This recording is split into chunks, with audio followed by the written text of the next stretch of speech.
risultato che riflette l'andamento della partita. Sono stati superiori tatticamente, fisicamente e anche dal punto di vista dell'approccio mentale. Vittoria giusta e convincente.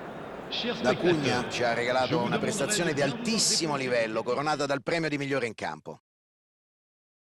Che idee ti sei fatto sulla partita di oggi, Luca? Hanno giocato bene, scegliendo di attaccare e sfondare soprattutto per vie centrali e grazie alla qualità di questo gioco offensivo sono riusciti a ottenere una vittoria meritatissima.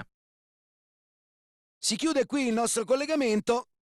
Un ringraziamento a Luca Marchegiani, come sempre a mio fianco. Grazie Fabio, alla prossima!